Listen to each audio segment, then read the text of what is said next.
Noble ones, what an immense pleasure. Thank you so much for stopping by. This is the Metatron speaking. Welcome to my humble abode. Welcome to my angelic domain.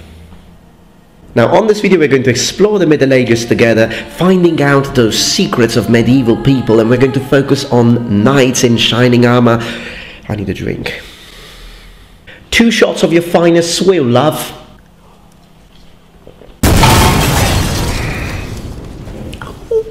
Who made that? Who was?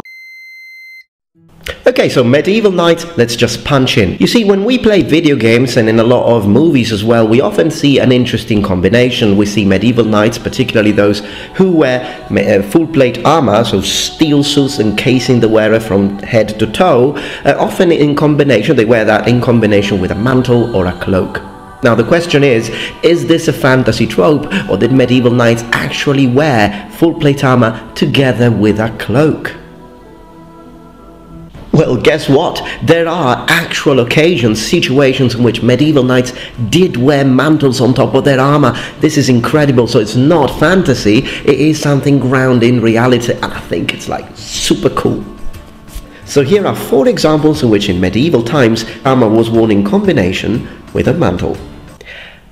Case number 1. Religious orders. Now, whether it be the Knights Templar, the Knights Hospitaller, or Knights of the Teutonic Orders, in the majority of cases when you talk about Catholic military order, they would be wearing armor, a surcoat and a cloak. So let's say that you were just a common medieval muppet walking around town. If you were to run into a Knight Templar at the time, would he be wearing his mantle? The answer is absolutely. Not only because it's a mark of his authority, of his prestige as a defender of Christendom, but these mantles and cloaks also had some functional purposes. While the knight was traveling or perhaps embarking in a long journey, the cloak would protect him from the weather. Now clearly colors would change, symbolism would change, but the knights of the military religious orders will be wearing cloaks. And that is really cool. Now, at the time of the First Crusades, though, these guys wouldn't be wearing full plate armor, they would be wearing mail armor. These cloaks that cover also the front are still different from some of the cloaks and mantles that we see in some of these video games when we've got full plate armor and just a mantle in the back. Is that historically accurate? Well, before answering that, let me show you a character from a really good game, Final Fantasy Tactics. Such a good game. Now this guy here, yes, it does look very much like one of these cloaks used by religious orders. Although, mate, if I really have to be 173% honest with you, that really looks like a curtain. Curtains are for Windows, and you're on PlayStation. Half of my audience just clicked away because of that, but I had to. Case number 2. Angels in churches. Now this has to do more with the artistic side of the representations of angels in the late 14th and late 15th century, but it is still important because it shows us that this is not a modern fantasy trope. It's something that medieval people liked. When you see angels represented in churches, whether it be decorative glasses or whether it be mosaic and whatnot and paintings, oftentimes angels are representing wearing the best medieval equipment that soldiers and knights wore at that time. Now this is not unusual. If we look at the Mac Bible, although it is biblical stories that it's telling, still people are wearing contemporary medieval equipment, particularly the soldiers.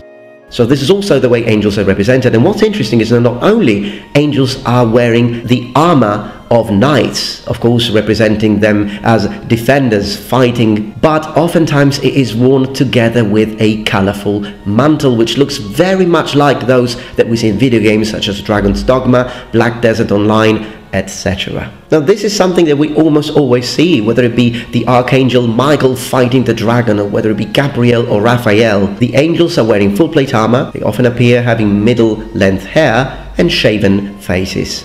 Now, all of this clearly gives it an heroic aura. But reason number 3, guys, is the most interesting. This is the most amazing. I read an entire book just to make this section. You're gonna love it. But before that, I'd like to rant for 20 seconds if you don't mind. And I'm talking to you. No, you. You wearing the black t-shirt. No, not you, nice room by the way, but no, the one who speaks English as a native language. You. Yeah, I'm talking about you. This word, domain. I used it at the beginning of the video if you recall. I did it on purpose. This word makes no sense. Why is it read domain? I had to look it up on the dictionary. I was like, how is this pronounced? Desmni, domain. Are you joking? As a daily pasta-eating Italian whose blood is 90% diluted pizza, I solemnly complain. I've just realised that every part of that sentence horrifies me. What you looking at? Case number 3. Condottieri. Now, do you know what a condottiere is? So a condottiere is basically a military leader. They were also called capitani di ventura, so venture captains, if you will. Now these guys are really cool, and it's such a medieval Italian thing that it is really interesting. Now I'm going to tell you exactly what these guys were, what they did, but for the majority of cases we are talking about heavily armored cavalry, and they were leaders of men, mercenaries and whatnot, and part of the dress code, guess what, is to wear full plate armor, of course in the 15th century, together with a cloak, colorful and highly decorated. So we can see a lot of iconography about this, and you can see how similar and reminiscent of the sort of knights that we see and imagine in medieval inspired fantasy. Okay, so in modern Italian, if you say condottieri, the word is still used, but it does have a slight difference, well, not really slight, it has a big difference from the way medieval people understood this term. So if you say condottieri to an Italian now, as a native, the way it makes me feel, the nuance that I get from it is that yes, it means military leader, although it is only used to refer to military leaders of medieval times really, and the past in general. You wouldn't call a modern captain a condottiere. That wouldn't really make sense, but so it does have that sort of medieval feel to it. It is loaded with something epic. It does give me the idea of a very epic and heroic warrior. But in medieval times it was different. It really referred to someone who was taking a contract to fight for a foreign power. So in other words, it's a mercenary. Although we do need to be careful, because I personally don't really like when people just say medieval condottieri in Italy were mercenaries, because they were not just mercenaries. We are talking about the most sophisticated kind of mercenaries that were ever created. This happened in Italy for a very specific reason. Italy, as a unified pasta making country, is a very recent thing. I mean, we just need to go back to Garibaldi, Giuseppe Garibaldi. But before that, particularly medieval times, we're talking about loads of small kingdoms and city-states, and basically geographically it was one thing, but everything was divided. You had the signori, the powerful warlords and nobles that controlled, for example, Milano, Firenze, Venezia, Sicilia, Napoli, etc. Every city had its own government, every city had its own lords. Now, when they needed to maintain order, they would normally raise up an army made of militia. So basically take a few commoners, give them some weapons, send them to war. But you can understand that clearly these were not the most effective ways to fight battles, particularly when they were very important because of power shifts, etc. So this is why in the 1300s we start seeing the rise of professional mercenaries in medieval armies. The local signori of these medieval towns, who were very rich, by the way, I'll get back to that in a minute, started paying for the services of these professionals to fight in their wars instead of the militia. In Italy it explodes, and loads of Italians, noblemen, knights and people of power start to use their money to raise armies, professional armies, and equip them with armor and weapons and whatnot. Now these guys, I think, are what inspired the sort of full plate knight wearing a mantle that we see, and most likely they did fight with these mantles, because if you look at them, one thing that is really interesting is that these mantles, not only they are smaller most of the time, so they wouldn't really become a hindrance, but also as you can see, they are most of the times kept in place by the spolders of the full plate armor, which are rather large because we are in Italy. Therefore the northern Italian Milanese style does tend to have rather significant protection for the shoulders. Now, when I said that I was going to talk about wealth, you do need to understand also that one of the reasons why these condottieri became so popular in Italy is because these small Italian kingdoms were incredibly wealthy.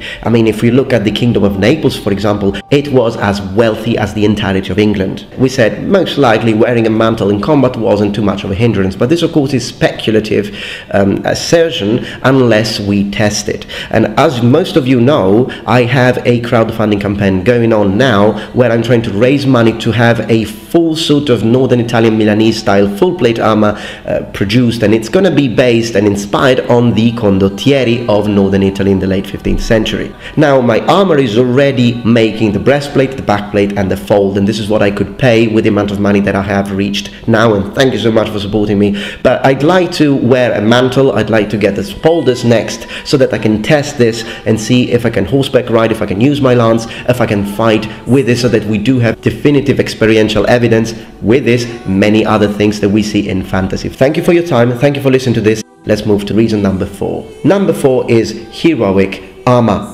Now, heroic armor is a little bit of a Renaissance sort of thing, and again, Italian style, but it is another one of these situations in which armor now becomes a status symbol and becomes an artistic expression. So what you see in these cases is that, yes, you do have decoration, you do have mantles, but this sort of armor is really interesting because it is based, and its inspiration is heroes of old, so whether it be Hercules, or whether it be divinities and heroes, and also heroes coming from the Greek tradition. It's a kind of armor that is famous for its representation of these things, and of course within heroic armor we also have the usage of mantles. So to reiterate, we've got medieval.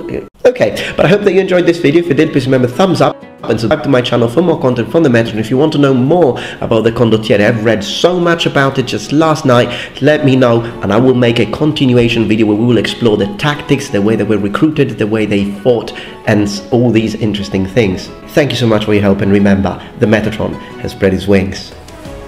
Goodbye.